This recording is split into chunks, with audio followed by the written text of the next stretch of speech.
Assalamualaikum warahmatullahi wabarakatuh. Alhamdulillahi rabbil alamin. Wa afdalus salati wa atammut taslim ala sayyidina Muhammadin fakhril anbiya'i wal mursalin wa ala alihi wa sahbihi ajma'in. Amma ba'd. Yang terhormat guru kita tercinta Buya Yahya, mudah-mudahan beliau senantiasa diberikan panjang umur dalam ketaatan serta sehat wal afiat, dan dipermudahkan segala urusannya, urusan dunia dan akhiratnya, wabil khusus urusan dakwahnya, amin ya rabbal alamin.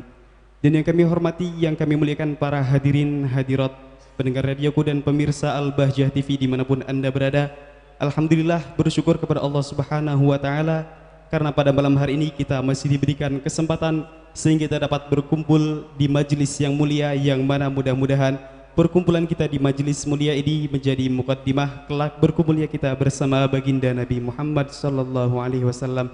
Amin ya rabbal alamin. Salat beserta salam senantiasa tercurah limpahkan kepada junjungan kita baginda agung Nabi Muhammad sallallahu alaihi wasallam beserta keluarganya, para sahabatnya, dan mudah-mudahan kita selaku umatnya kelak bisa mendapatkan syafaat khassah dari beliau. Amin ya rabbal alamin.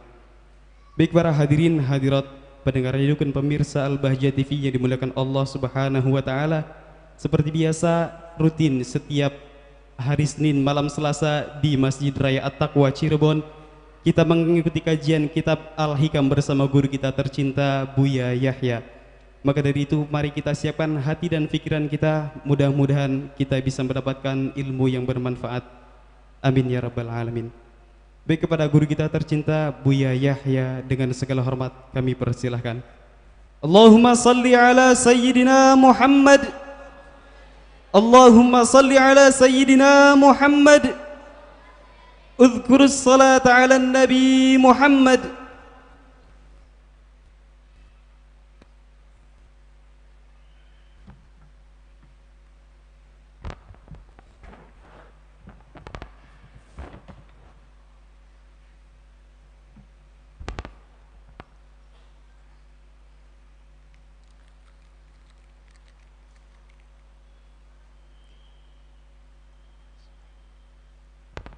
Al-Fatihah ila habibina Rasulillahi Sayyidina Muhammad bin Abdullah wa ala alihi wa ashabihi wa azwaji wa dhurriyyatihi anna Allah yu'li darajati fil jannah wa yanfa'una bi asrari wa anwari wa ulumin fid dini wa dunya wal akhirati. Al-Fatihah. A'udzu billahi minasy syaithanir rajim. Bismillahirrahmanirrahim. Alhamdulillahi rabbil alamin arrahmanir rahim maliki yaumiddin iyyaka na'budu wa iyyaka nasta'in ihdinas siratal mustaqim siratal ladzina an'amta 'alaihim ghairil maghdubi 'alaihim waladdallin amin. Al-Fatihah lil awliya fi ma syarqati maghribatul lasyurul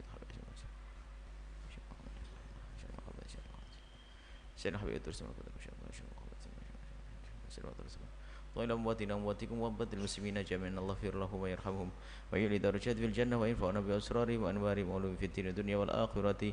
الفاتحة. أعوذ بالله من الشيطان الرجيم. بسم الله الرحمن الرحيم. الحمد لله رب العالمين الرحمن الرحيم مالك يوم الدين إياك نعبد وإياك نستعين اهدنا الصراط المستقيم صراط الذين أنعمت عليهم غير المغضوب عليهم ولا الضالين آمين. الفاتحة. الشحن حبيب الرحمن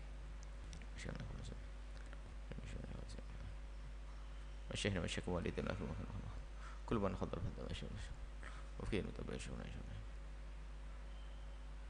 والمستمعين الشاهدين إن شاء الله أصل افتح علينا وعلي مفتاح العارفين فينا أنه واهدينا وتبتلى ورحمة الله شبابنا أن ويتمادى صوتك أنت ونسم الخبيثين نزل الذي أخطأ في الدين في الدين الدنيا آخرتي. الفاتحة. أعوذ بالله من الشيطان الرجيم. بسم الله الرحمن الرحيم. الحمد لله رب العالمين الرحمن الرحيم مالك يوم الدين إياك نعبد وإياك نستعين اهدنا الصراط المستقيم صراط الذين أنعمت عليهم غير المغضوب عليهم ولا الضالين آمين. أستغفر الله العظيم أستغفر الله العظيم أستغفر الله العظيم أستغفر الله العظيم أستغفر الله العظيم أستغفر الله العظيم أستغفر الله العظيم أستغفر الله العظيم أستغفر الله العظيم